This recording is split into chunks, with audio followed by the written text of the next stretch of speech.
మహాకృపను బట్టి 2024వ సంవత్సరం ఈ మొదటి పునరుద్ధాన దినమందు ఆయనను మహిమపరచేటువంటి కృపనిచ్చిన దేవునికి మొదటిగా కృతజ్ఞతలు స్తుతులు చెల్లిస్తూ ఉన్నాను. హల్లెలూయా హల్లెలూయా.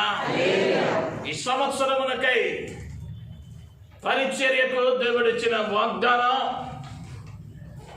ఎంతోమందికి జ్ఞాపకం ఉంది, లేకపోతే ఎంతమందికి తెలుసు. ఎందుకంటే ఆ రోజులు ఏనాడు చాలా మంది ఉన్నాం కాబట్టి ఒక్కసారి దాన్ని జ్ఞాపకం చేసి ముందుకు వెళ్ళాలని ఆశపడుతూ ఉన్నాను. ఈ సంవత్సరమునకై పరిచర్యకు దేవుడిచ్చిన వాగ్దానం జెఫన్యా గ్రంథము 3వ అధ్యాయము 17వ వచనం. నీ దేవుడైన యెహోవా మీ మధ్య ఉన్నాడు, ఆయన శక్తిమంతుడు, ఆయన మిమ్మల్ని రక్షించును, ఆయన బహు ఆనందముతో ఎందు సంతోషించును. దేవుని నామానికి మహిమ కలుగును గాక. హల్లెలూయా. నీ దేవుడైన యెహోవా మీ మధ్య ఉన్నాడు. మీ మధ్య ఉన్న దేవుడు ఆయన శక్తిమంతుడు. ఆయన శక్తి ఎటువంటిదో, ఆయన ఎటువంటి వాడో, ఎటువంటి కార్యములను చేయగలిగిన వానిగా నేనున్నానని ఆయన సెలవిచ్చాడు. గత 1వ తేదీన నేను మాట్లాడటం జరిగింది. దయచేసి ప్రభు పేరట మనవి చేస్తూ ఉన్నాను. ఆ సందేశం వినటువంటి వారు ఆరాధన ముగించుకుని గృహాలకు వెళ్ళిన తరువాత క్షుణ్ణంగా ఆ సందేశాన్ని వినవలసినదిగా ప్రభు పేరట మనవి చేస్తూ ఉన్నాను. ఎందుకయ్యా అంటే ఆ మాటలో ఆయన వాగ్దానాన్ని గట్టిగా పట్టుకొని దాని కొరకు నీవు ప్రార్థించగలిగితే ఈ నూతన సంవత్సరములో మాట ఇచ్చిన దేవుడు మీ మధ్య ఉండేటువంటి వాడు. మీ మధ్య ఆయన ఉంటే మీ జీవితాలు ఆశీర్వదింపబడతాయి అని అనటంలో ఎటువంటి సందేహం లేదు అన్న విషయాన్ని జ్ఞాపకం చేస్తూ ఉన్నాను. హల్లెలూయా హల్లెలూయా. నూతన సంవత్సరంలోనికి ప్రవేశించాం. 6 దినాలు గడిచిపోయిన 7వ దినంలోనికి వచ్చాం. అయితే నూతన సంవత్సరంలో ప్రవేశించినప్పుడు కొన్ని తీర్మానాలు తీసుకొని ఉంటాం, లేదా కొన్ని ప్రణాళికలను కలిగి ఉంటాం. ఈ సంవత్సరంలో ఈ కార్యాలను జరిగించాలి, ఈ సంవత్సరంలో ఈ కార్యాలు చేయకూడదు, లేదా ఈ సంవత్సరంలో ఒక ఇల్లు కొనుక్కోవాలి, ఒక స్థలం కొనాలి, ఒక వాహనం కొనాలి, ఒక ఉద్యోగం సంపాదించాలి. ఎన్నో ప్రణాళికలను కలిగి ఈ నూతన సంవత్సరంలోనికి ప్రవేశించి ఉంటాం. అయితే నీ జీవితానికి ఆశీర్వాదాన్ని తీసుకుని వచ్చేటువంటి, నీ జీవితాన్ని దీవెన వైపు నడిపించేటువంటి కొన్ని తీర్మానాలు గనక నీవు తీసుకుని ఉన్నట్లయితే అది దేవుని నామానికి మహిమ తెచ్చేదిగా మారేదిగా ఉంటూ ఉన్నది. హల్లెలూయా హల్లెలూయా. ఇది మన సమయాన్ని బట్టి ఒక 6 తీర్మానాలు ప్రతి క్రైస్తవుడు తీసుకునవలసినవి మీ ముందు ఉంచాలని నేను ఆశపడుతూ ఉన్నాను. ఈ మొదటి పునరుద్ధాన దినమందు ఆ తీర్మానాలు తీసుకునటానికి నిన్ను నీవు అప్పగించుకొని ఆ ప్రభువుకు నిన్ను నీవు అప్పగించుకుంటే, ఆ తీర్మానాలు తీసుకునటానికి నీవు ప్రభువు వైపు చూడగలిగితే నీ తీర్మానాలను నా ప్రభువు తోడుండి సఫలము చేయువనిగా ఉంటూ ఉన్నాడు. హల్లెలూయా హల్లెలూయా. మొదటిగా మనం గమనించగలిగినట్లయితే కీర్తనల గ్రంథం 37వ కీర్తన 8వ వచనం. కోపము మానుము, ఆగ్రహము విడిచిపెట్టుము, వ్యసన పడకుము, అది కీడుకే కారణము. దేవుని నామానికి మహిమ కలుగును గాక. హల్లెలూయా హల్లెలూయా. కోపము మానుము, ఆగ్రహము విడిచిపెట్టుము, వ్యసన పడకుము. ఇవి ఎన్ని దేనికి కారణమయ్యా అంటే కీడుకే కారణం. ఈ నూతన సంవత్సరంలో ఒక తీర్మానం తీసుకుందాం. ఈ కోపము కానీ, వ్యసన పడుట కానీ, లేదా అక్కడ చెప్పబడినటువంటి ఆగ్రహము కానీ దేవుని నుండి వచ్చినవి కావు అన్న విషయాన్ని జ్ఞాపకం చేస్తూ ఉన్నాను. నా ప్రభువు ఈ లోకంలో 33.5 ఏళ్ళు జీవించాడు. కానీ ఆయన కోపపడింది ఒకే పర్యాయం, అది అర్థవంతమైన కోపం. మందిరము దొంగల గుహగా మార్చిన దినాన మాత్రమే ఆయన కోపపడ్డాడు. అంటే ఆయన మానవులుగానే ఉన్నాడు. నీకంటే నాకంటే భయంకరమైన పరిస్థితుల నడుమ ఆయన వెళ్ళాడు. ఎన్నో నిందలు అనుభవించాడు, బాధలు పడ్డాడు, శ్రమ అనుభవించాడు, హింసను చూశాడు. ఆయనను శరీర కార్యములు అని చెప్పబడినటువంటి పాపము, కోపము, అసూయ, ద్వేషము, కలహములు, మత్సరములు, విమతములు, అల్లరితో కూడిన ఆటపాటలు, ఇవన్నీ ఏమిటి అంటే దేవునికి ఇష్టము లేని శరీర కార్యాలు. ఇది నా తీర్మానం తీసుకుందాం.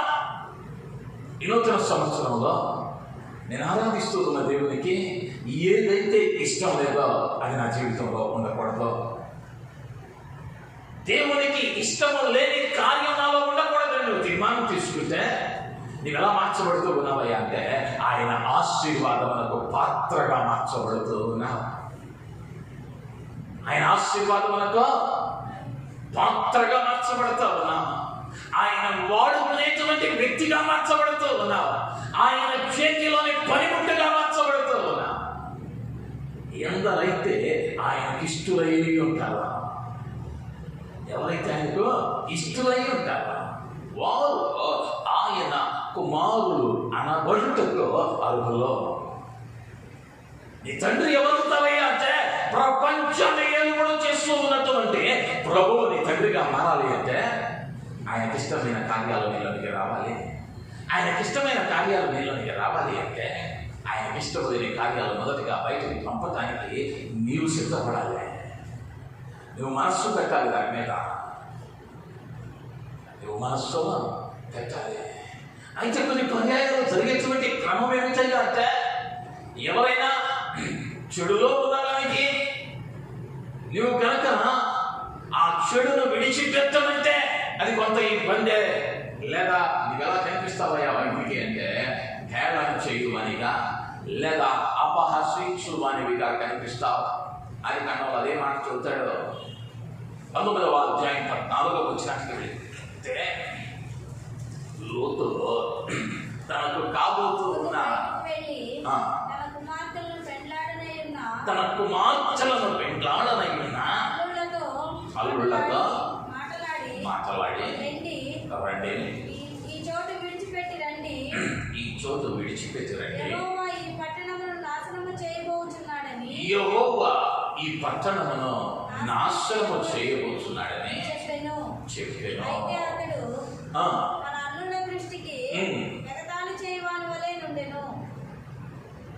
లోతు ఎలా ఉన్నాడయ్యా అల్లులకు అంటే ఎగతాళి చేయువని వలె ఉన్నాడు. ఎగతాళి చేయువని వలె. నేను చక్కగా సంతోషిస్తే మా మామ వచ్చి ఇప్పుడు మమ్మల్ని అంత పట్టిస్తున్నాడు, ఎగతాళి చేస్తా ఉన్నాడు, మా సంతోషం చూడలేక అసూయతో చూస్తూ ఉన్నాడు అని అంటున్నాడు. కానీ విడిచిపెట్టమని లోతు హెచ్చరించిన విడిచిపెట్టగా అదే పట్టణంలో ఉన్నటువంటి ఆ ముగ్గురు కూడా పట్టణముతో పాటు బూడిదైపోయినట్లుగా అగ్ని గంధకముల చేత కాల్చబడినట్లుగా మనం చూడగలిగిన వారమై ఉంటున్నా. ఈ నూతన సంవత్సరంలోనికి దేవుడు ప్రవేశింప చేశాడు అంటే నీ మీద ఇంకా ప్రేమ కలిగి ఉన్నాడు. ఆయన నీ మీద ఇంకా జాలి చూపిస్తూ ఉన్నాడు. నీకు ఇంకా సమయం ఇస్తూ ఉన్నాడు. తోటమాలే మరి ఒక సంవత్సరం సమయం ఇస్తే దాని పాదులు శుభ్రం చేసి దానికి నీరు పెట్టి అది ఫలించునేమోనని ఎదురు చూస్తానన్నాడు. అదే విధంగా ప్రభువు నీలో ఉన్న చెడ్డ కార్యాలు తీసివేసి ఆయన కార్యాలతో నింపబడాలని ప్రభువు ఎదురు చూస్తూ ఉన్నాడు. అయితే ఒక తీర్మానం తీసుకోగలిగితే నీ తీర్మానంలో ఆయన తోడుగా ఉండి ఆయనకి ఇష్టం లేని కార్యాలు నీలోనికి రాకుండా వాటిని అధిగమించడానికి ప్రభువు కృప చూపేవాడిగా ఉంటూ ఉన్నాడు. హల్లెలూయా, హల్లెలూయా. ఈనాడేమైపోయామయ్యా అంటే వాక్యాన్ని అడ్డం పెట్టుకుని దేవునికి ఇష్టం లేని కార్యాలను లోపల చూపించుకొని దానికి కూడా వాక్యాలు చూపించేవారు లేకపోలేదు. నేను ఎప్పుడు చెబుతూ ఉంటాను. నేను అసిస్టెంట్ పాస్టర్గా చూస్తూ ఉన్నప్పుడు 2006వ సంవత్సరంలో ఒక యవన సహోదరిని చూడకూడని స్థలంలో చూశా. వెంటనే నాకున్నటువంటి బలహీనత ఏంటయ్యా అంటే నా కంటి ముందు ఏది జరిగినా తొందరగా జీవించుకోలేను. వెంటనే వారితో హెచ్చరించడమో మాట్లాడటమో చేయాలి. అదే రీతిగా ఆ సాయంకాలం ఆ తల్లితో చెప్పాను, ఆమె మంచి విశ్వాసురాల్లో ప్రతి ప్రార్థనా కూడికలో ఆమె సాక్షి ఉండాలి, లేకపోతే ఆ కూడికి ముగించబడదు. నేను చెప్పా, అక్క కుమార్తె ప్రవర్తన బాగా ఎక్కడెక్కడో చూడాల్సి వస్తుంది, కొంచెం హెచ్చరిస్తే బాగుంటుంది అని అంటే, అన్నా వాక్యం చెబుతుంది కదన్నా, యవ్వనులు తప్పక తొట్టిల్లు కదా. ప్రతిదానికి మేము గాల్లో దీపం పెడతాం, దేవుడు మనం మార్చుకున్నప్పుడు మారుతాడా, ఆయన చేసినప్పుడు చేస్తాడా. ఇది కాదు భక్తి, ఇది కాదు భక్తి. రాజభోగంలో అనుభవించగలిగిన అవకాశమున్నా వాటితో మా దేహములను పాడు చేసుకొనమని తీర్మానించుకున్నటువంటి యూదా పాలుల వలె నీ విశ్వాసం ఉండాలి. అయ్యా నేను ఉంటున్న సమాజం అందుకు అంగీకరించడం లేదా, వీటిని విడిచిపెట్టడం కుదరదు, ఇది నా జీవనోపాధి, ఇది లేకపోతే నేను బ్రతకలేమని అనుకుంటున్నావేమో. అవి నీ బలహీనతగా మారుతూ ఉన్నాయేమో. దేవునికి ఇష్టం లేని కార్యాలు ఈ సంవత్సరం తీర్మానం తీసుకో. ప్రభు ఇంకనూ సమయం ఇస్తూ ఉన్నాడా, ఇంకనూ సమయం ఇస్తూ ఉన్నాడా. ఆయనకి ఇష్టమైన కార్యాలేదో ఆ గలతీయులకు రాసిన పత్రికలోనే ఆత్మీయ ఫలములు ఏమనగా ప్రేమ, సంతోషము, సమాధానము, దీర్ఘశాంతము, దయాళుత్వము, మంచితనము, ఆశానిగ్రహము. దేవుని నామానికి మహిమ కలుగును గాక. హల్లెలూయా, హల్లెలూయా. అక్కడే చెబుతాడు, శరీర కామ్యములు ఏమనగా. నీలో ఉన్న కార్యాలేదో ఈరోజు ఒక్కసారి ప్రశ్నించుకో. 1వ తారీఖు దేవుడు వాగ్దానం ఇచ్చాడు, 31వ తారీఖు వాగ్దానం ఇచ్చాడు. నీ సరిహద్దులలో నెమ్మది ఉంటుందని, నీవు చేయగల సఫలమగునని, లేకపోతే నీ రాకపోకలయ్యేందు నీ దేవుడైన యెహోవా నీకు తోడుగా ఉంటాడని, నీవు నీరు కట్టిన ద్రాక్ష తోట వలె ఉంటావని, నీవు పచ్చని పైరు వలె ఉంటావని, లేదా ఆకాశవాక్యాలను విప్పి నిన్ను దీవిస్తానని వాగ్దానాలు వచ్చాయి, బాగానే ఉన్నాయి. అయితే ఆ వాగ్దానాలు నెరవేర్చబడటానికి ఆయనకి ఇష్టమైన క్రియ నీలో ఉన్నదా? ఆయనకి ఇష్టమైన క్రియ నీలో ఉన్నదా? ఆయనకి ఇష్టమైన కార్యాలు మనలో ఉన్నాయా? ఆయనకి ఇష్టమైన కార్యాలు నీలో నాలో లేకుండా ఆయన ఆశీర్వాదాలు పొందుతాడటం కష్టం, కష్టం, కష్టం. ఎలా మారాలయ్యా అంటే ఆయనకి ఇష్టమైన కార్యాలు నీ జీవితంలో ప్రతిబింబించే రీతిగా. అందుకని జ్ఞాని సొలొమోను చక్కని మాట అంటాడు, 3వ అధ్యాయం 7వ వచనంలో, సామెతల గ్రంథం 3:7, నేను జ్ఞానిని కదా అని నీవు అనుకునవద్దు, యెహోవా యందు భయభక్తులు కలిగి చెడుతనమును విడిచిపెట్టు. దేవుని నామానికి మహిమ కలుగును గాక. హల్లెలూయా, హల్లెలూయా. జ్ఞానివని నీవు అనుకునవద్దు. మేము సినిమా చూస్తామండి కానీ దానిలో మంచి మాత్రమే తీసుకుంటాం. సీరియల్ చూస్తామండి దానిలో మంచిని అర్థం చేసుకుంటామండి. మేము పలానా చోటుకి వెళ్తామండి, బాగానే ఉంటామండి, మేము అన్యులతో సహవాసం చేస్తామండి, మేము వెళ్ళకూడదు ప్రాంతాలకు వెళ్తామండి, కానీ నిగ్రహించి ఉంటామండి. 2 పడవల మీద ప్రయాణం ఎక్కడికైనా నిన్ను తీసుకుని వెళ్ళింది అంటే నట్టేటిలో ముంచేసి. ప్రారంభం బాగానే ఉంటుంది, కానీ ప్రారంభంలో అరే బల నిలబడ్డానే, 2 పడవల మీద నడవగలుగుతూ ఉన్నానే అని బాగానే ఉంటుంది. దినములు గడుచుతూ ఉండగా పరిస్థితులు దుర్భరంగా మారుతాయి. సొలొమోను సామాన్యంగా చెప్పలే మాట. జ్ఞాని తాను వివాహం చేసుకునే దినాన్ని అనుకున్నాడు, తన కంటికి నచ్చిన ప్రతి స్త్రీని, తన కంటికి కనిపించిన ప్రతి సౌందర్యవతిని భార్యగా చేసుకుంటూ ఆయన అనుకున్నాడు, నేను ఎంతటి జ్ఞానం కలిగిన వాడిని కాకపోతే ఎంతమంది భార్యలు ఉపపత్నులు కలిగిన వాడిగా ఉన్నానని అనుకున్నాడు. ఇప్పుడు ఆ జ్ఞాని అంటా ఉన్నాడు, అయ్యా నాలాగా జ్ఞానులమ్మని మీరు అనుకోవద్దు. ఎందుకయ్యా అంటే వీళ్ళ నేను సముదాయించగలగని, నా ఆధీనంలో ఉంచుకోగలని, నేను దేవుడి నుంచి తప్పిపోకుండా నన్ను నేను కాపాడుకునగలని నేను భ్రమపడ్డాను. కానీ నన్ను ఏం చేశారయ్యా అంటే నా హృదయమును దేవుడి నుంచి అన్య దేవతల వైపు మీరు త్రిప్పిన వారిగా ఉంటూ ఉన్నాను. నేను పాపంలో పడిపోవటానికి, నేను పతనమైపోవటానికి, దేవుని యొక్క కోపాన్ని రుచి చూడటానికి కారణం ఏమైందయ్యా అంటే నేను జ్ఞానమని నేను అనుకున్నాను. పర్యాయాల్లో ఇప్పుడు కాదులే, ఇంకొంచెం కాలం ఆగిన తర్వాత ఈ పనిని విడిచిపెడదాం అని అనుకుంటూ ఉన్నావేమో.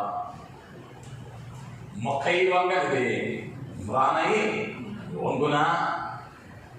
ఈ తొలి దినాలలోనే, నీ అలవాటు ప్రారంభంలోనే, నీ ఆలోచన ప్రారంభంలోనే ఆ చెడును విడిచిపెట్టగలిగితే, చెడు కార్యాలను, దేవునికి ఇష్టమలేని కార్యాలను ఈ సంవత్సరంలో తీర్మానం తీసుకో. ప్రభు దాసునిగా సెలవిస్తున్నాను, నువ్వు కనుక ఈరోజు తీర్మానం తీసుకుని నీలో ఉన్న చెడును కనుక విడిచిపెట్టగలిగితే ఈ నూతన సంవత్సరంలో మెండైన దీవెనల చేత నా ప్రభువు నిన్ను తృప్తిపరచమనిగా ఉంటూ ఉన్నాడు. హల్లెలూయా. ఆ దీవెన కూడా ఎలా ఉంటుందయ్యా అంటే మునుపెన్నడో చూడని ఆశీర్వాదం నీకెన్నిందో, ఇన్నేళ్లలో అంతటి ఆనందాన్ని చూస్తుండో, అంత సంతోషాన్ని అనుభవించు. అంతటి ఆనందంతో నా దేవుడు తృప్తిపరచు వాడిగా ఉంటూ ఉన్నాడు. హల్లెలూయా. మొదటిగా ఏం కావాలయ్యా అంటే ఆయనకి ఇష్టము లేని కార్యాలు మనలో లేకున్నట్టు తీర్మానం తీసుకోవాలి. రెండవదిగా మొదటి తిమోతి పత్రిక 4వ అధ్యాయము 11-12 వచనాలు. నీ యవ్వనమును బట్టి ఎవడును నిన్ను తృణీకరింపనీయకము, కానీ మాటలోను, ప్రవర్తనలోను, ప్రేమలోను, విశ్వాసములోను, పవిత్రతలోను విశ్వాసులకు మాదిరిగా ఉండుము. దేవుని నామానికి మహిమ కలుగును గాక. హల్లెలూయా. యవనస్తుడైనటువంటి తిమోతికి తన యొక్క ఆత్మీయ తండ్రి, గురువు అయినటువంటి పౌలు గారు హెచ్చరిస్తూ రాస్తూ, నీ యవనమును బట్టి నిన్ను సంఘము తృణీకరించకుండానట్లు, లేదా అవిశ్వాసంలో తృణీకరించకుండానట్లు నీ మాటలో కానీ, ప్రవర్తనలో కానీ, ప్రేమలోనూ, విశ్వాసంలోనూ, పవిత్రతలోనూ విశ్వాసులకు మాదిరిగా ఉండాలి. విశ్వాసులకు మాదిరిగా ఉండాలి.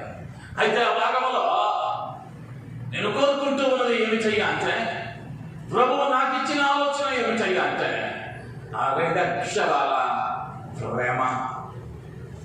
ఈ సంవత్సరంలో ఒక తీర్మానంలోనికి రావాలి. నా ప్రేమ ఎలా ఉండాలి మాదిరికరమైన ప్రేమగా ఉండాలి. నా ప్రేమ ఎలా ఉండాలి అంటే క్రీస్తు చూపిన ప్రేమగా ఉండాలి. ఆ ప్రేమ ఎలా ఉండాలి అంటే అది నిస్వార్థమైనదిగా ఉండాలి. ఆ ప్రేమ ఎలా ఉండాలి అంటే బదులాశింపనిదిగా ఉండాలి. ప్రభు అన్నాడు, నిన్ను వలే నీ పొరుగు వాడిని ప్రేమించమన్నాడు. నీ పొరుగు వాడు అంటే నీ బంధువో, నీ దగ్గర స్నేహితుడో, నీవు కట్టుకున్న నీ భార్య, లేదా నువ్వు పెండ్లాడిన నీ భర్త కాదా, నీకు తెలియని వాడు, లేదా కష్టంలో ఉన్నటువంటి నీ తోటివాడు.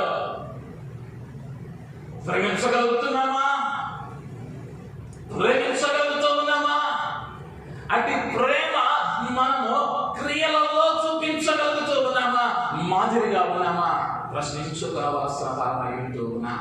ప్రేమ ఎలాంటిది అంటే అది త్యాగంతో కూడినటువంటిది. ఒక వ్యక్తిని ప్రేమించాము అంటే ఆ వ్యక్తి కొరకు దేనినైనా త్యాగం చేయడానికి ఇష్టపడతాం. ఏదైనా విడిచిపెట్టడానికి ఇష్టపడతాం. నీవు గనక ఆయన ప్రేమను కలిగి ఉంటే మొదటిగా ఆయన ప్రేమిస్తావు, నీ తోటి వారిని ప్రేమిస్తావు, నీ కుటుంబాన్ని ప్రేమిస్తావు, నీ అయిన వారిని ప్రేమిస్తావు. నీలో ప్రేమ ఉన్నదా? ప్రేమ ఉన్నదా? అపోస్తలుడైన పౌలు అంటాడు, మొదటి కొరింథీయులకు రాసిన పత్రిక 13వ అధ్యాయం 13వ వచనంలో, విశ్వాసము, నిరీక్షణ, ప్రేమ ఈ మూడును నిలుచును. వీటిలో శ్రేష్టమైనది ప్రేమయే. దేవుని నామానికి మహిమ కలుగునుగాక. హల్లెలూయా, హల్లెలూయా. వీటిలో శ్రేష్టమైనది ప్రేమయే. దేవుని నామానికి మహిమ కలుగునుగాక. చివరి వరకు నిలిచేది ఆయన ప్రేమే. ఆ ప్రారంభంలో అంటాడు, మనుష్యుల భాషలతోనూ దేవదూతల భాషలతోనూ నేను మాట్లాడువాడనైనను ప్రేమ లేని వాడనైతే మోకెడు కంచును గణగణలాడు తాళమునై ఉందును. కృపావరములన్నీయు కలిగి మర్మములన్నీయు జ్ఞానమంతయు ఎరిగిన వాడనైనను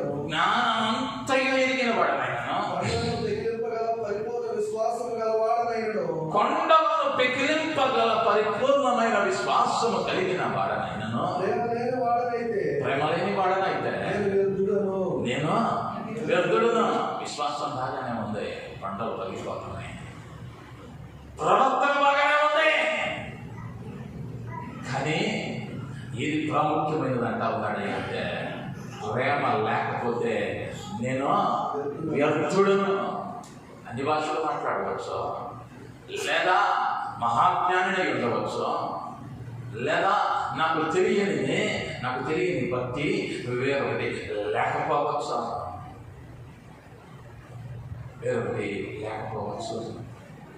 ప్రేమ లేనివాడు అయితే ఎన్ని ఉన్నా కూడా నేను ఎవరినయ్యా అంటే వ్యర్థుడనే. నీవు నీ ఇంటిలో ఉన్నటువంటి నీ భర్తను, నీ భార్యను, నీ పిల్లలను, నీ తల్లిదండ్రులను ప్రేమించలేనటువంటి నీవు కంటికి కనిపించని దేవుడిని ప్రేమిస్తూ ఉన్నాను అని అంటే నీకంటే నాకంటే అబద్ధికుడు మరి ఒకడు లేడు. కంటికి కనిపిస్తూ ఉన్న వారిని మొదట ప్రేమించడం నేర్చుకోవాలి. మొదటగా నీ పొరుగు వారిని ప్రేమించమని ప్రభువు ఇచ్చిన ఆజ్ఞను పాటించాలి. ఆ ప్రేమ మనలో ఉందా?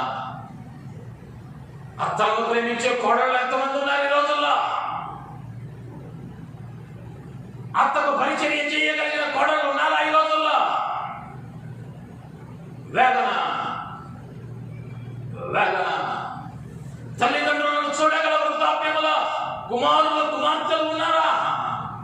ఎందుకయ్యా అంటే ప్రేమ చల్లారిపోతా ఉంది.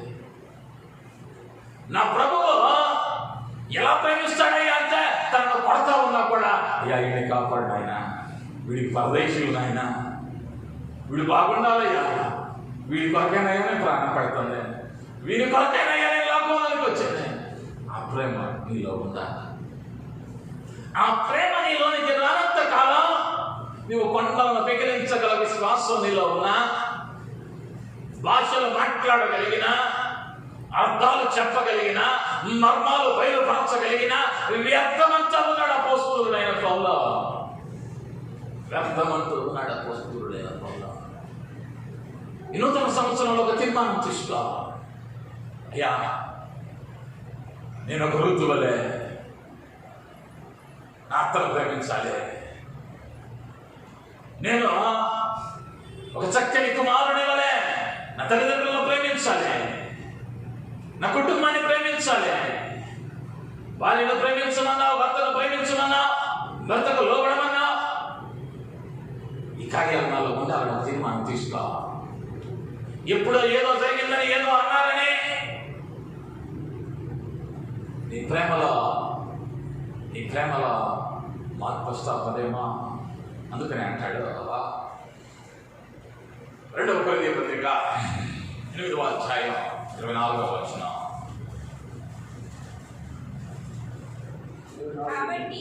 కాబట్టి మీ ప్రేమ యథార్థమైనదియో, మీ విషయమైన మా అతిశయము వ్యర్థము కాదనియో వారికి సంఘముల ఎదుట కనబరచుడి. నీ ప్రేమ ఏం చెయ్యమంటా ఉన్నాడయ్యా అపోస్తలుడైన పౌలు అంటే, నాయనా కొరింథీ సంఘమా, ఆత్మీయ తండ్రిగా నేను ఎదిగాను, నీ ప్రేమ అది నిష్కల్మషమైనదిగా, నిష్కపటమైనదిగా ఉంది. అయితే ఇది ఎక్కడ కనబరచాలయ్యా అంటే సంఘము ఎదుట దానిని కనబరచు. అంటే నువ్వు క్రియలలో దానిని, ఆ ప్రేమను బయలుపరచాలి, క్రియలలో బయలుపరచాలి. ఎప్పుడైతే నీ ప్రేమ క్రియలలో ఉంటుందో, దేవుడు నిన్ను ఆశీర్వదించే దేవుడిగా ఉంటుంది అన్నాడు. బోయాజు పొలంలోనికి భరిత వేరుకోవడానికి వెళ్ళింది రూతు. భర్త లేడు, అనాథ, గుప్పెడు వడ్ల గింజలు దొరికితే ఆ పూటకు గంజు పెట్టుకుందామని వెళ్ళింది. కానీ వచ్చే ముందు ఒక మాట ఉంది.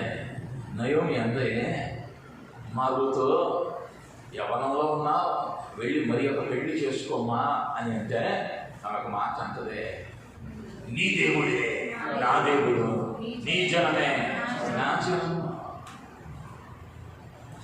నీ జనం ఎవరు అవ్వాలి అంటే నీ అత్తింటి వారిని జనం అవ్వాలి. ప్రేమించాలి, అది నీ బాధ్యత, దేవుడిచ్చిన కట్టణ. ఆ ఒక్కటిగా నువ్వు చేయగలిగితే నీ శత్రువులు సైతం ప్రేమించగలవంతే. ఆ ఒక్క కార్యం నువ్వు చేయటం నేర్చుకుంటే నీ శత్రువులు సైతం ప్రేమించగలిగిన ప్రేమ నీలో కలిగేటువంటి అవకాశం ఉంది అని అనటంలో ఎటువంటి సందేహం లేదు. యోహాను భక్తుడు అంటాడు, మొదటి యోహాను పత్రిక 3వ అధ్యాయం 18వ వచనంలోనికి వద్దాం. మొదటి యోహాను పత్రిక 3:18. చిన్నపిల్లలారా, మాటతోనూ నాలుకతోనూ కాక క్రియతోనూ సత్యముతోనూ ప్రేమింతును. దేవుని నామానికి మహిమ కలుగును గాక. హల్లెలూయా, హల్లెలూయా. అమెరికా దేశంలోనంట ఉదయాన్నే భర్తలేసి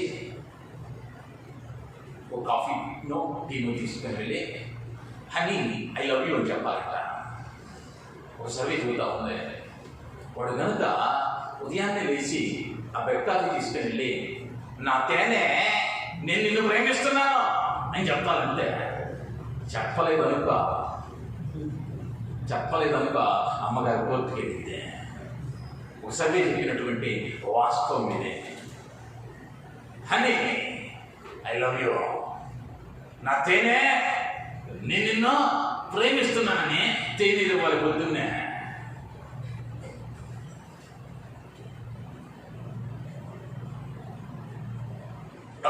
యోహాను భక్తుడు ఎంత చదువున్నాడు? మాటలతోనూ నాలుకతోనూ కాక క్రియతోనూ సత్యముతోనూ ప్రేమించవలెను. నీ ప్రేమలో క్రియలు ఉండాలి, నీ ప్రేమలో సత్యం ఉండాలి. అది నిష్కల్మషమైనదిగా, నిష్కపటమైనదిగా క్రీస్తు కలిగిన ప్రేమ నీలో 2024వ సంవత్సరంలో ఆ ప్రేమ మాలో ఉండాలని తీర్మానం తీసుకోగలిగితే, ఆ తీర్మానంలో ఎదురయ్యే శోధనను అధిగమించడానికి దేవుడు కృప చూపు వాడేంటూ ఉన్నాడు. హల్లెలూయా, హల్లెలూయా. పెద్దోడు ఒక మాట అంటారు, ఇష్టమై చేస్తే ఎంత కష్టమైనా కష్టం అనిపించదంట. ఇష్టంగా చేస్తే ఎంత కష్టమైనా కష్టం అనిపించదు. అదే సమయంలో ఇష్టమైన వాడు 10 మందిలో కొట్టినా పెద్ద బాధ పట్టించుకోం. మనోడేగా కొట్టిందని సర్దుకొని వెళ్ళిపోతాం. గిట్టనోడు అటు నుంచి వెళ్తా నిన్ను చూసి నవ్వితే చాలు, అమ్మో వీడు ఎందుకు నవ్విరాడు, నువ్వు భరించలేకపోతావన్నా. కారణం వారిని ప్రేమించలేకపోయా. అందుకనే పెద్దోడు ఒక సామి చెప్పారు, మొగుడు పుట్టినందుకు ఏడవలేదంట, తోడిపాడులో నవ్వింది నేర్చిందంట అమ్మగారు. మన ప్రేమ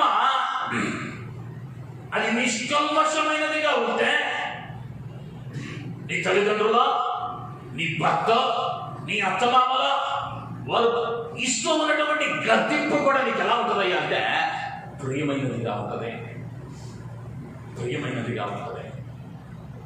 ఎప్పుడయ్యా అంటే క్రీస్తు ప్రేమ నీలో ఉన్నప్పుడు. నీ దైవజనుడు గర్తింపుతూ ఉన్నటువంటి గర్తింపు కూడా నీకు ఎలా ఉంటుందయ్యా అంటే అది అంగీకారముగా ఉంటుంది. ఎప్పుడయ్యా అంటే నీ ప్రేమ అది నిష్కల్మషమైనదిగా ఉన్నప్పుడు. ఈ సంవత్సరంలో తీర్మానం తీసుకుందాం, అయ్యా నీవు చూపిన వంటి ప్రేమ నా జీవితంలో అనుగ్రహించు. అలా కనుక ప్రేమిస్తే నీకు ఊరంతా బంధువులే. నోరు మంచిదైతే ఊరు మంచిదైతే, నువ్వు ప్రేమించడం ప్రారంభించగలిగితే. ప్రేమించమన్నాడు మా మాస్టర్ గారని పెళ్లి కాని పిల్లలో జాగ్రత్త. దేవుని లేఖనం స్పష్టంగా చెప్పబడుతూ ఉన్నది, యవన కాలమంతో నీ కంటికి నచ్చినది సంతృష్టిగా ప్రసంగి 12వ అధ్యాయంలో మాట్లాడతాడు.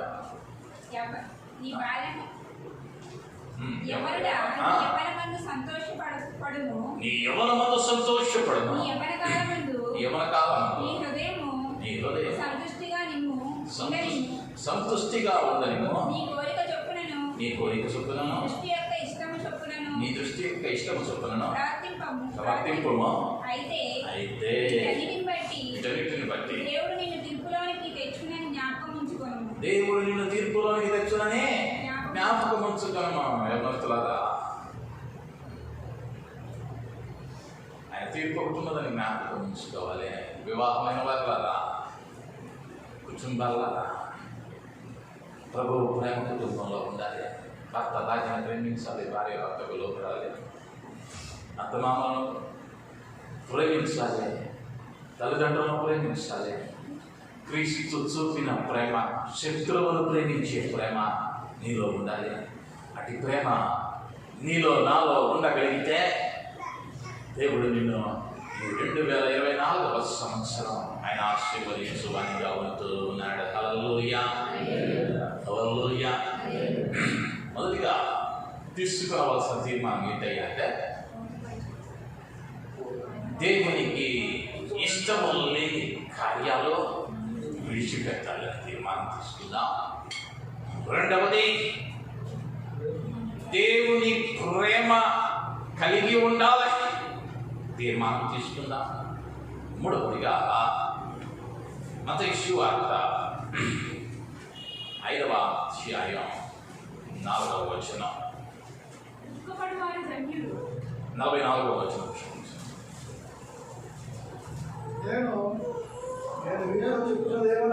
నేను మీతో చెప్పున్నదేమనగా మీరు పరలోకమందున్న మీ తండ్రికి కుమారుడై ఉన్నట్లు మీ శత్రువులను ప్రేమించుడి. మీ శత్రువులను ప్రేమించుడి. మిమ్మల్ని హింసించు వారి కొరకు ప్రార్థన చేయండి.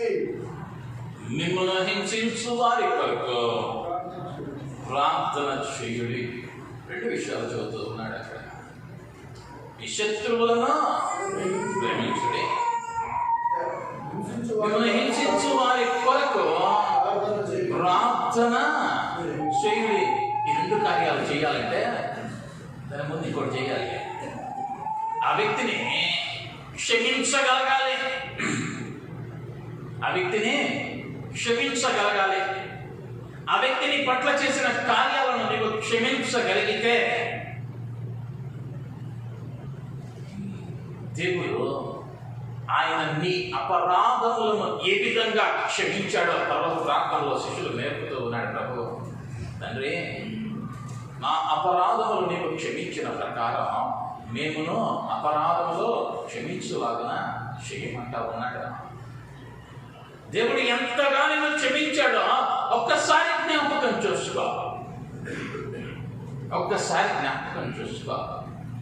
ఆయన నన్ను పోలి మీరు నడుచుకోనండి అని అన్నాడు అంటే ఆయన ఎలా క్షమించాడో అలా నువ్వు క్షమించగలగాలి. ఆయన ఎలా ప్రేమించాడో అలా ప్రేమించగలగాలి. ఆ క్షమాగుణం నీలో ఉండాలి. అది ఎంత పెద్ద ద్రోహమైనా నీ శత్రువు కొరకు నీవు ప్రార్థించాలి. అది దేవుని కట్టడంతే. అది దేవునికి ఇష్టం. ఇక దానిలో మార్పు లేదు. నీవు ఆయనను ప్రేమించేవానివిగా ఉంటే ఇతరులను నీవు క్షమించేవానివిగా మారాలి. ఎప్పుడైతే క్షమించావో ఆయన కార్యాలు నీ జీవితంలో చూడగలవు. ఆయన వాగ్దాన నెరవేర్పును నీవు అనుభవింపగలవు. ఆయన స్వభావాన్ని నీవు ధరించగలవు. నీవు నీ తోటి వారిని క్షమించకుండా ఒకడు వెళుతూ ఉన్నాడు, మందిరానికి బలిని చెల్లించటానికి వెళ్ళాడు. అయితే ప్రభువు మాట్లాడుతూ ఉన్నాడు, ఆ బలిని చెల్లించటములో నీ సహోదరుని ఎడల నీకేదైనాను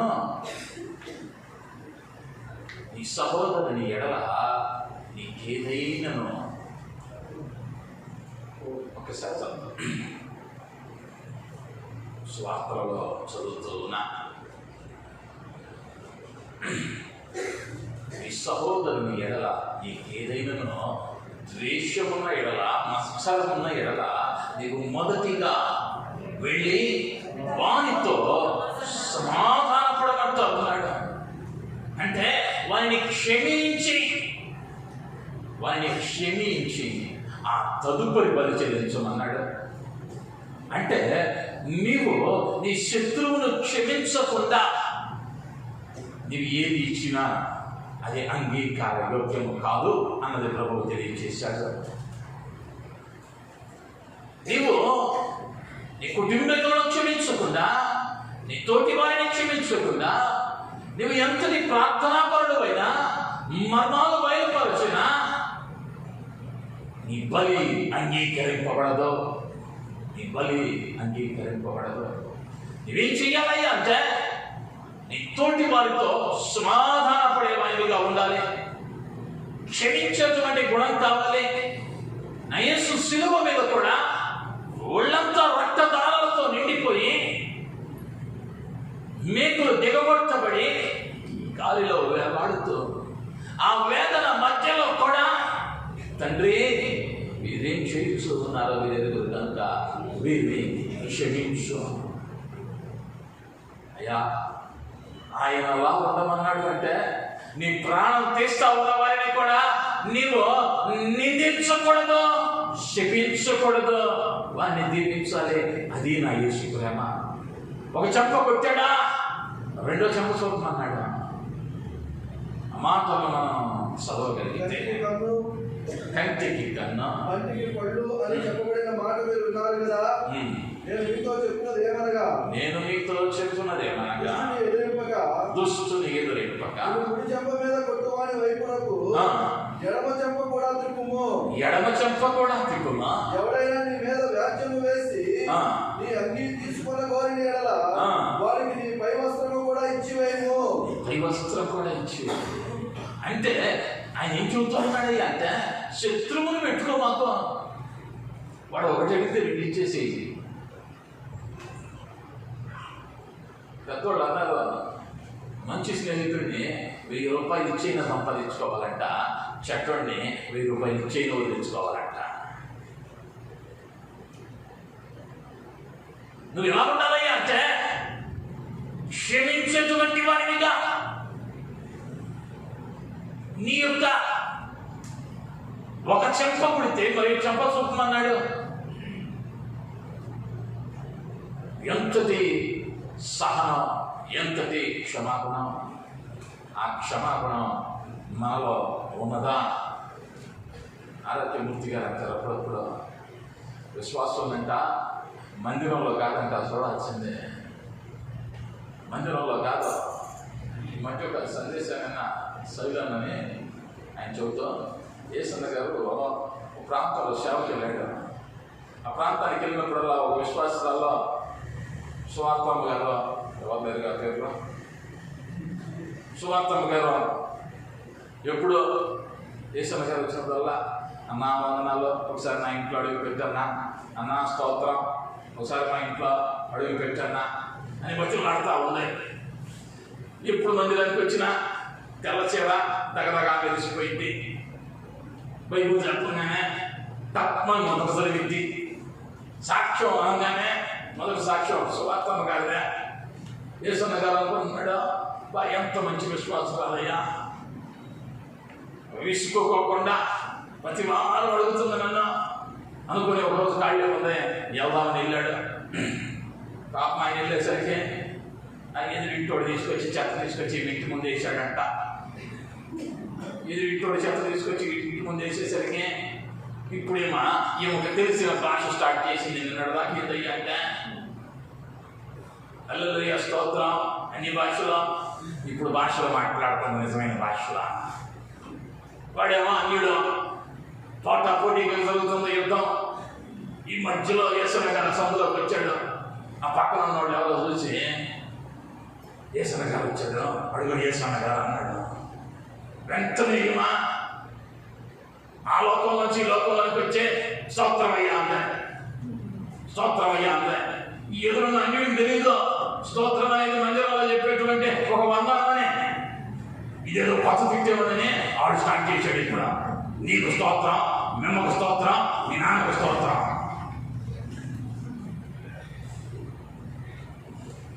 ఏమైపోతా ఉన్నామయ్యా అంటే, మందిరంలో ప్రవర్తన, బయట ప్రవర్తన ఎలా ఉండాలయ్యా సమాజంలో అంటే, క్రీస్తువులే ఇతరులను క్షమించేటువంటి స్వభావం కావాలి. నోటి మాటలతో కాక క్రియలలో చూపించాలి క్షమాపణ. ఉందా మన జీవితాల్లో?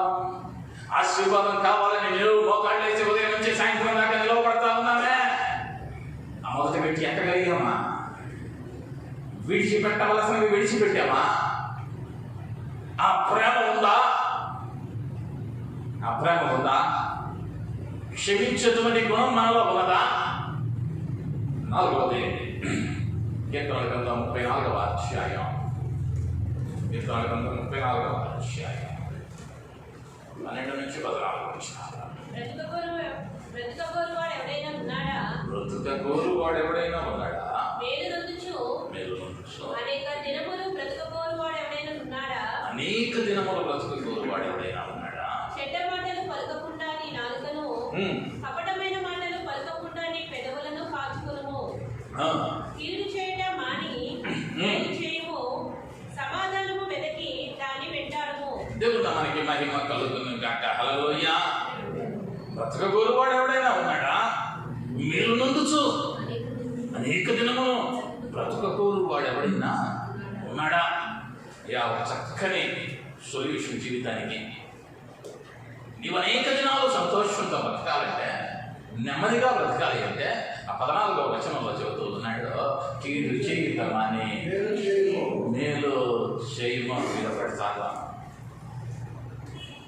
ఏం చేయాలయ్యా అంటే నీ పొరుగు మనకి కీడు చేయని వారిగా ఉండాలి. పెద్దలు అన్నారు, మేలు చేయగలిగితే చెయ్యి, కీడు మాత్రం చేయొద్దు. వాడు నాకన్నా ఎదుగుతున్నాడేనా, నాకన్నా ఎక్కువ సంపాదిస్తూ ఉన్నాడేనా, కీడు తలపెట్టవద్దు. అది నా దేవుని స్వభావం కాదు. అసూయపడుట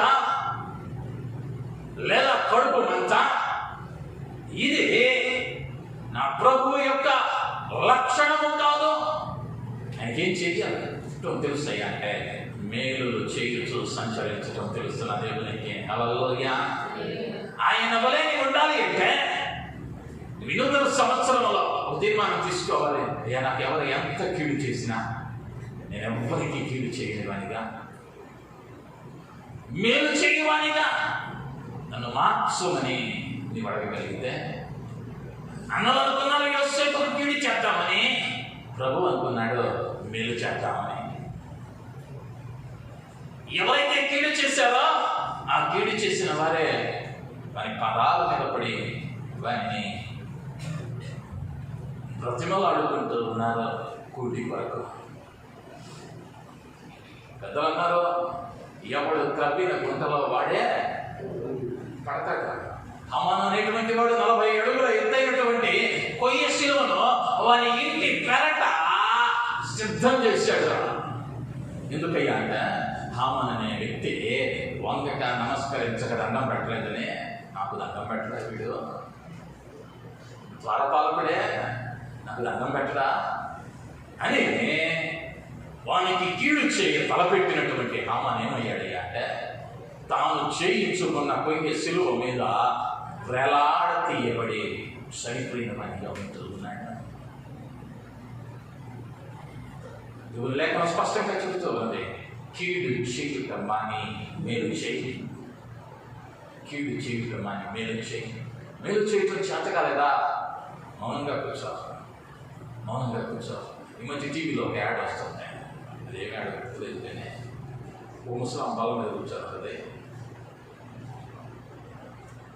ఆ పై నుంచి ఏదో వస్తువు పడతా ఉంటుంది, ఎవడో చాక్లెట్ తింటా ఉంటాడు, 5 స్టార్ చాక్లెట్ తింటా ఉంటాడు. అయ్యా అది ఎందుకు అంటుంది, వాడు చదవడం ఈలోపు ప్రమాదం జరిగింది. అప్పుడు అంటది, అయ్యా నువ్వేమీ చేయమందుకు నీకు వందనాలు, నువ్వు చేయగలిగితే మేలు చెయ్యి, లేకపోతే కీడు చేయకుండా కూర్చో. దేవుని వాక్యం స్పష్టంగా చెబుతూ ఉన్నది.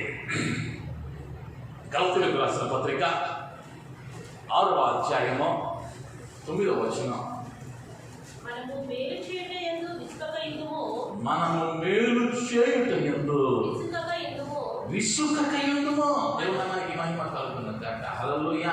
మేలు చేయటం ఎలా ఉండాలయ్యా అంటే విసిగిపోవద్దు. మేలు చేయటంలో ఒకరికి చేసేవని వాడు కృతజ్ఞత చూపించలేదని, లేకపోతే ఒకరికి చేసినా వాడు దాన్ని సద్వినియోగం చేసుకోలేదని విసిగిపోవద్దు.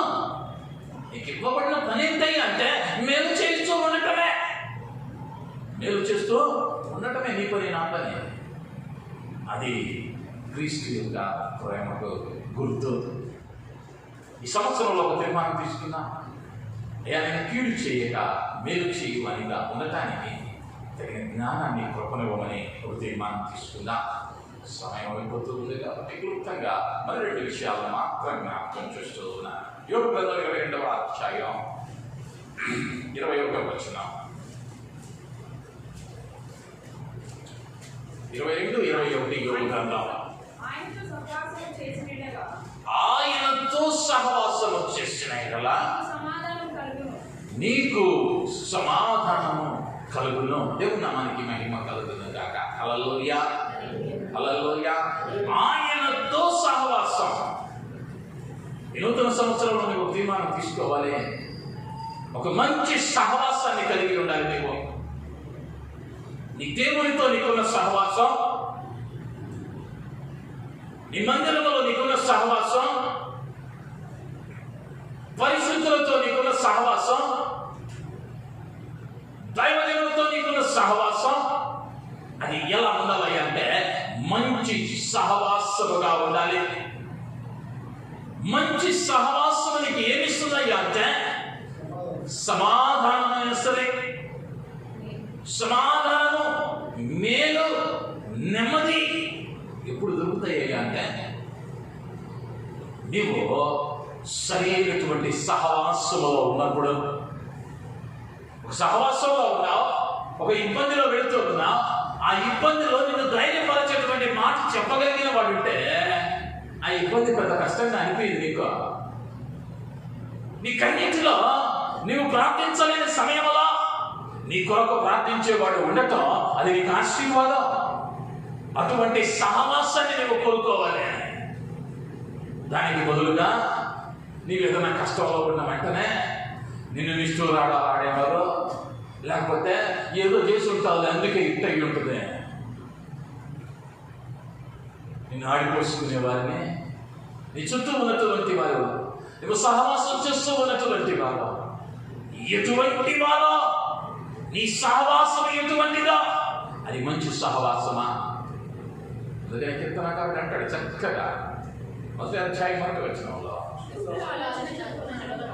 ఆకుల మార్గమున నిలవక, అక్కడ కూర్చోవద్దు, ఆ ఆలోచనను వినవద్దు. నీ సహవాసం పరిశుద్ధులతో ఉండాలి. నీ సహవాసం, అందుకని జ్ఞాని అంటాడు కొంచెము బుద్ధిహీనత మంచి నడవడిని చెబుతున్నాం. నువ్వు మంచివాడివేమో, నీ సహవాసం బాగా లేకపోతే నీకున్న మంచితనం కూడా అది తెలిపోయే ప్రమాదం ఉంది. తెలిపోయే ప్రమాదం ఉంది. అనేక పర్యాయాలు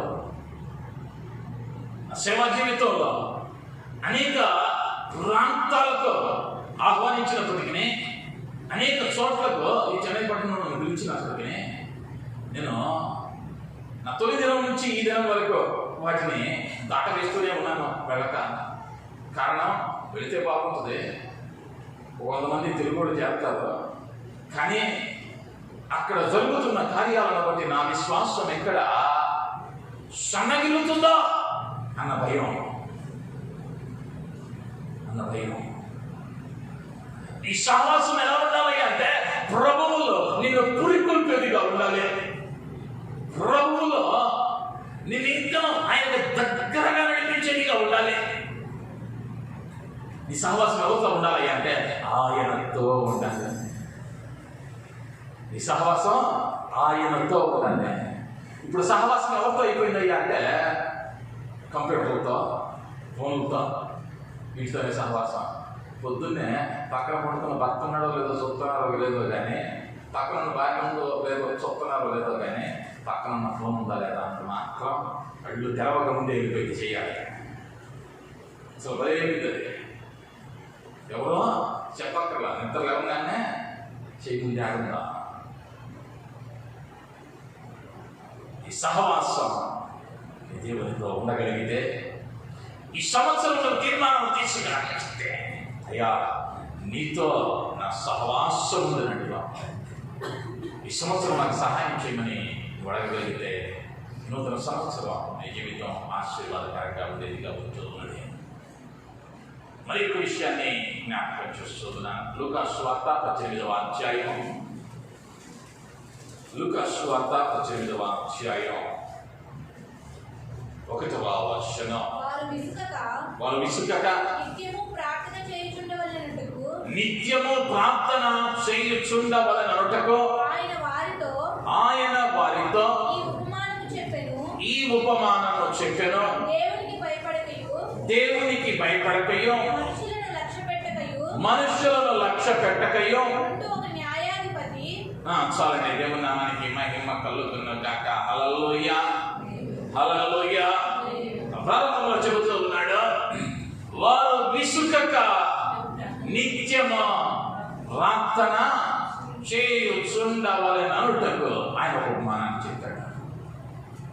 అన్యాయస్తుడైన న్యాయాధిపతిని గురించి చెబుతూ ఉన్నాడు. నూతన సంవత్సరంలో నువ్వు ఒక తీర్మానం తీసుకోవాలి. నువ్వు ప్రార్థిస్తూ ఉన్నావేమో సంవత్సరాలుగా, ఆ ప్రార్థనలకు జవాబు రాలేదేమో. విసిగిపోవద్దు. ఈరోజు ప్రార్థన అయిపోయిందిలే, ఉదయాన్నే లేచాను, ఈరోజంతా కాపాడయ్యా అన్నాను, నా ప్రార్థన అయిపోయింది అనుకో. మాకు ప్రభు ప్రేరణ ఇచ్చాడా? ఎవరైనా గురించి ప్రార్థించమన్నాడా?